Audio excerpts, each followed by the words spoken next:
1300, and as late as the year 1500. But we go back even further than that time. We go back to the 9th century. And that's what I'm going to show. So there'll be three parts of this. The Munneleys in County Mayo, and then our origins when we were in Donegal. And lastly, on the pronunciation, I may be getting some of these wrong, and I'd like the help of Mary Manley and Sean, and also Catherine. I believe you're from Ireland too, so maybe you can help too. So if I'm way off base, just don't hesitate to put me in line.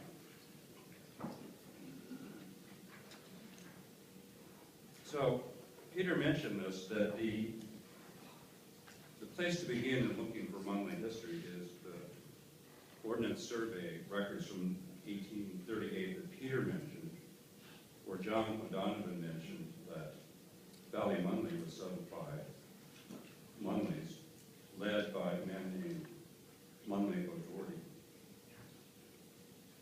And the time of the settlement was probably about, according to what Donovan knew, was about 200 years earlier. Most of us, as Peter has mentioned, thought there was probably a connection with the O'Doherty revolt in 1608, that somehow that was the cause. When I gave the migration, when I gave this presentation a year ago, that's what I believed. And since then, I've actually found that that's not so.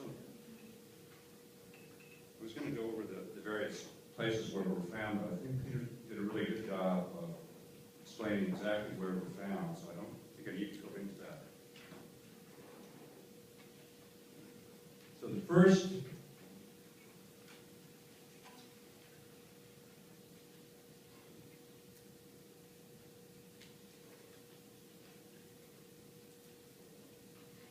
there's that same Ordnance Survey.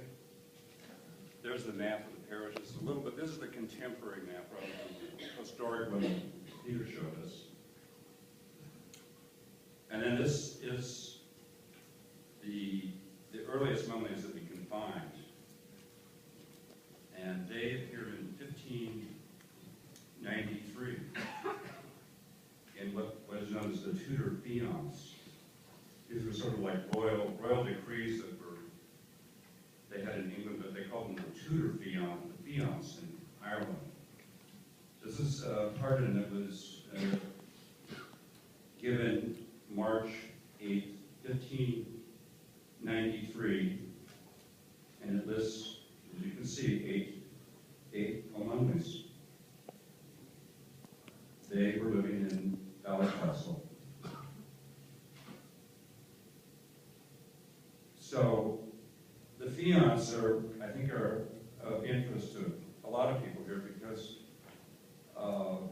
they list about 340 individuals, and mainly heads of families, and this is probably the first time a lot of the other names that maybe in your family line are actually going to be found. So it's worth looking at. And I have the website, Munnelly Origins, where you can download the Tudor fiance, and you can actually look through it. It's very tedious, but you'll probably find a lot of the same other family names there, so it's very interesting. And it's probably the first list in English of a family name, so it's quite significant.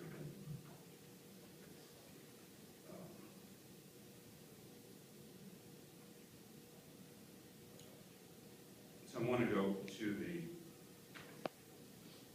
next slide.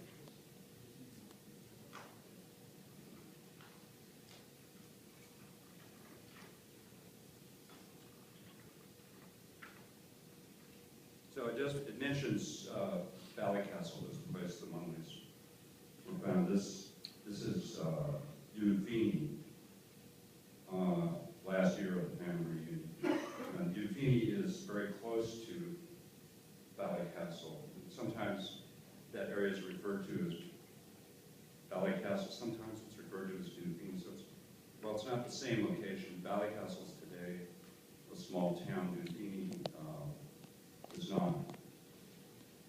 but this gives you some feel for what that area looks like. These particular tombstones, I think, were made in like the late 19th century, if I'm not mistaken. They're not hundreds of years old. Just set the record straight, but it gives you an idea of that general area.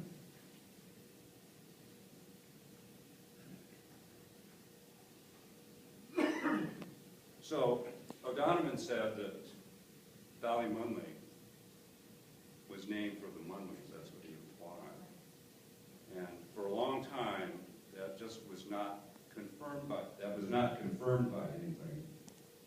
Last October, I was looking through a new collection of records which was put online out of Trinity College, and they have what are called, it's called the 1641 Deposition Project.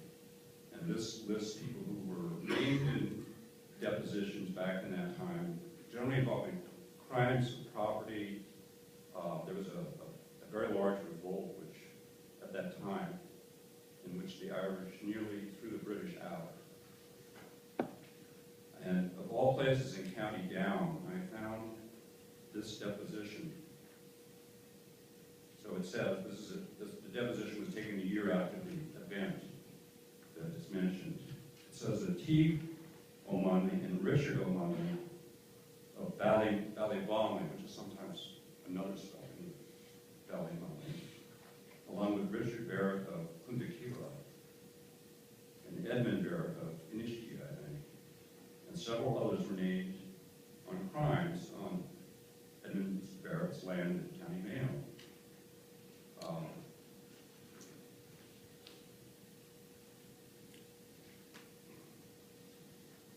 Probably don't have enough time actually to go into the whole background of that revolt, but it is interesting. This was a time where a lot of the small farmers and tenants were very stressed, and the convention was that people paid their landlord twice a year. They paid November 1st, and then later in the spring. This revolt took place a week before then. It was coordinated throughout the island, and it was, you can see the implications. If I kill my landlord or drive him off, I'm not going to have to pay half a year rent. And this was a serious plot. It sounds a lot like, if you remember the Vietnam War, the Tet Offensive. The Irish had smuggled soldiers into Dublin. They were going to seize the castle, kind of like the U.S. Embassy was almost overrun in the Tet Offensive. Within days, the British were driven out of most of Northern Ireland, and there were coordinated attacks against landlords. It wasn't a pleasant period. Someone termed this the 1641 as the age of atrocity. So it's kind of like the conflict we're now seeing in Syria. But it did not succeed, but it was probably one of the, came as close as anybody had ever come to finally throwing the British out. After that time, they went back and had depositions, and people would I guess, get compensation if they could prove they had suffered damages during the revolt. So that's why the depositions were taken together, evidence about property loss.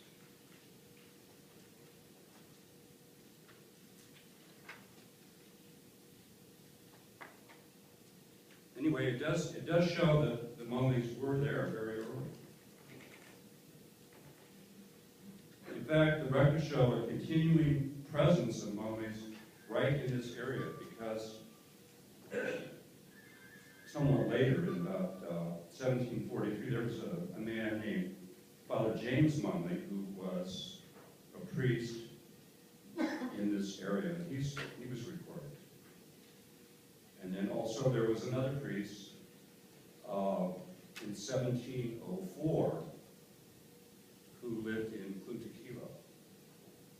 This was during the time of the registration of the clergy, where there were only about 50 legal priests in the whole island. They had to register where they were, there could only be one in each parish, and they had to supply a bond by two people, 50 pounds. So there was probably an underground church too, but this was the above ground part. So he was, this James Munnelly, includes a Q, which is very close to Valley Munnelly, was one of those people.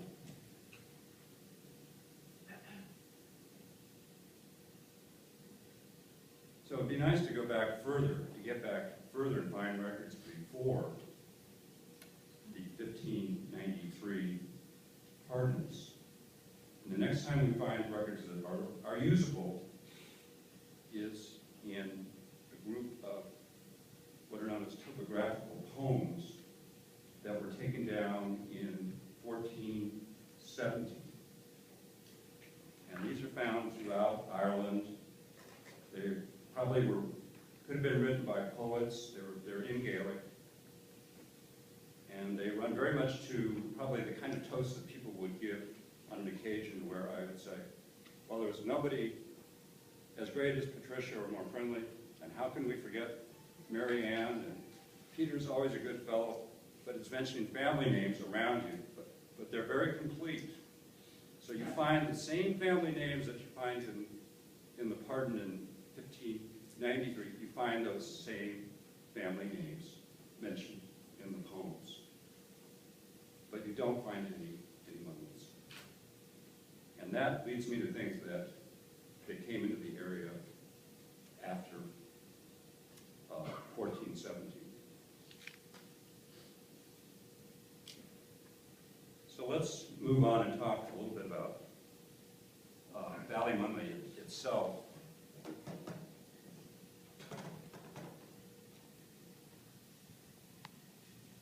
wish there were a key I could just press. You can press the down key, can't you? Which one? Down key? Or the right arrow? Yeah. Oh, great. That's better now. Okay. So this is actually the first time we see Valley Munnelly in the written record. It was Mary Ann was the first person who brought this to my attention when we first met several years ago.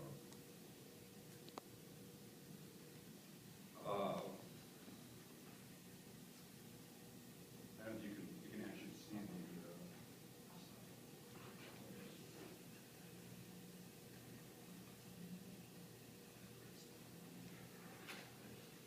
there it says also Valley Munnelly consisting of one quarter, also Glenmoy in Carden consisting of one quarter, several others in that neighborhood.